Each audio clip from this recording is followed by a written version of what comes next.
Kalau kalian perhatiin, semua klub itu rela ngeluarin uang sebanyak apapun supaya mereka tetap bisa bersaing.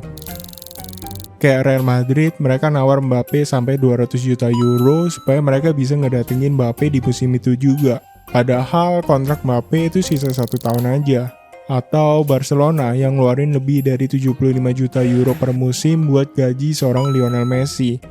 Dan masih banyak lagi contoh lainnya. Chelsea ngeluarin lebih dari 450 juta euro dalam satu musim, Ronaldo yang digaji 200 juta euro per tahun di Arab, dan semua itu nunjukin kalau tanpa uang, klub itu sulit buat bisa bersaing. Tapi semua itu nggak berlaku buat satu klub ini, dan itu adalah Athletic Bilbao. Bukan karena nggak punya uang, meskipun ditawarin Messi, Ronaldo, Mbappe, sama Haaland sekaligus secara gratis, Athletic Bilbao itu bakal tetap nolak. Masa sih bang mereka bakal tetap nolak? Percayalah, mereka akan nolak 100% tawaran itu. Dan inilah sebabnya kenapa Athletic Bilbao menjadi klub paling aneh di dunia.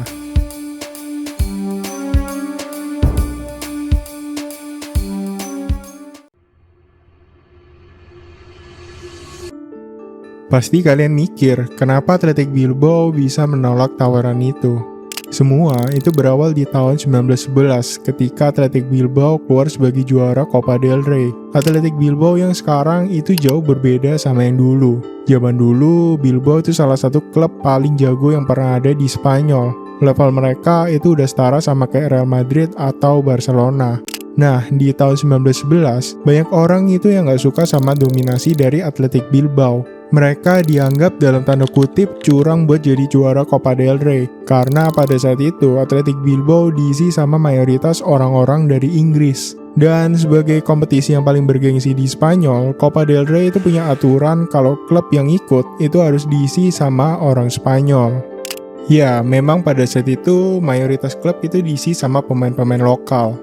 Jangankan dari luar negaranya, dari luar kota klub itu aja masih agak aneh waktu itu. Jadi sebagai contoh, klub kayak Real Madrid mayoritas pemain-pemainnya ya orang Madrid sendiri. Sedangkan Athletic Bilbao ini malah menggunakan orang Inggris. Ya jelas itu bakal jadi masalah, apalagi mereka jadi juara. Pasti ada aja alasan buat ngejatuhin. Tapi sebetulnya tuduhan ini juga kurang fair, karena pada kenyataannya klub yang berisikan orang asing itu nggak cuma Athletic Bilbao aja. Kayak Barcelona itu juga diisi sama pemain asing.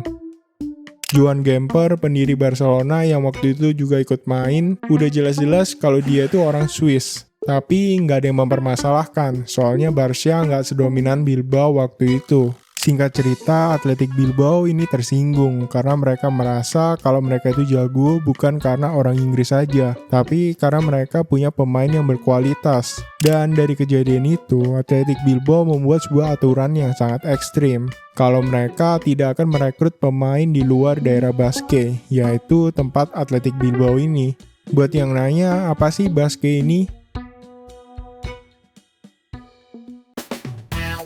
Basque itu seperti negara di dalam negara.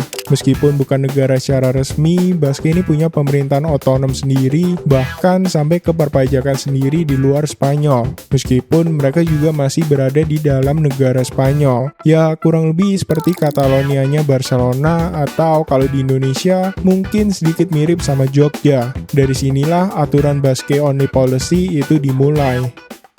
Sejak aturan itu dibentuk, Athletic Bilbao itu benar-benar nggak mau ngerekrut pemain di luar daerah Basque Spanyol.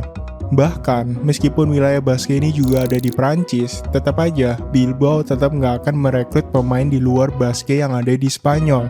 Meskipun pilihan pemainnya menjadi sangat terbatas, tapi Athletic Bilbao membuktikan kalau mereka tetap bisa berprestasi dan menjadi salah satu klub paling sukses di Spanyol. Hingga di 1930-an, Athletic Bilbao itu udah menangin 13 kali Copa del Rey, yang dimana pada saat itu Copa del Rey itu trofi paling bergengsi yang ada di Spanyol. Sedangkan saingannya kayak Barcelona itu baru 8 kali aja. Bahkan Real Madrid itu baru menang Copa del Rey sebanyak 2 kali. Namun di 1940 hingga 1950-an, Athletic Bilbao itu mulai kesulitan buat bisa bersaing.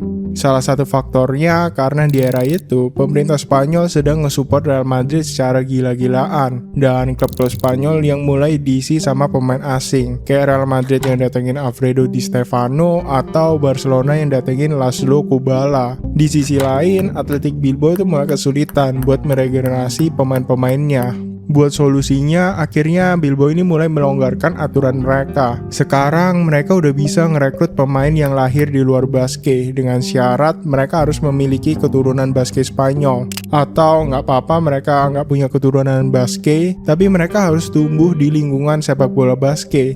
Jadi nggak harus main di Akademi Athletic Bilbao. Mau main di Akademi Real Sociedad, Eibar, atau klub Basque yang lain, itu tetap bisa bergabung ke Athletic Bilbao. Meskipun udah diperlonggar, tetap aja pemain yang gabung karena memenuhi kriteria ini itu masih sedikit banget. Sejauh yang kita temuin, di era ini cuma ada 3 pemain aja, yaitu Higinio Ortuzar. Dia lahir di Chile, tapi orang tuanya itu adalah imigran dari Basque, sehingga dia bisa main buat Athletic Bilbao. Terus ada Ignacio Larrauri, lahir di Filipina, dan orang tuanya juga merupakan imigran dari Basque.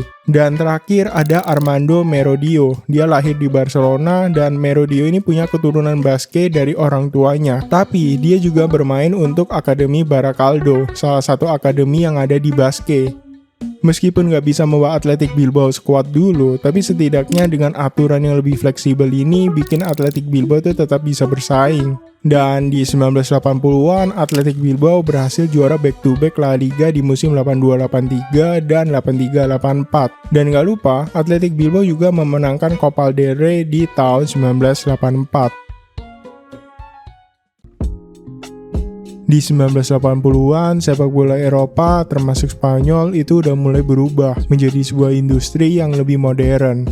Udah banyak investor-investor yang masuk, dan klub-klub Spanyol juga udah mulai banyak datengin pemain-pemain asing. Sedangkan Bilbao masih setia dengan aturan mereka.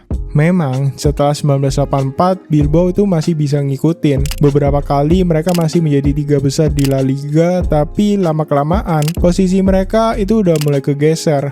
Gak bisa dipungkiri, kalau pemain asing itu juga memberikan efek yang luar biasa buat sebuah klub. Klub kayak Valencia atau Atletico Madrid itu mulai bisa menggeser posisi Athletic Bilbao. Bahkan Real Sociedad yang dari Basque juga, dan mereka punya aturan kayak Bilbao, kalau mereka bakal ngerekrut pemain yang ada di Basque aja, akhirnya mereka itu menyerah di tahun 1989 dengan mendatangkan John Aldridge, striker asal Irlandia. Ya karena Real Sociedad itu sadar kalau udah nggak masuk akal kalau mereka harus bersaing pakai pemain Basque aja.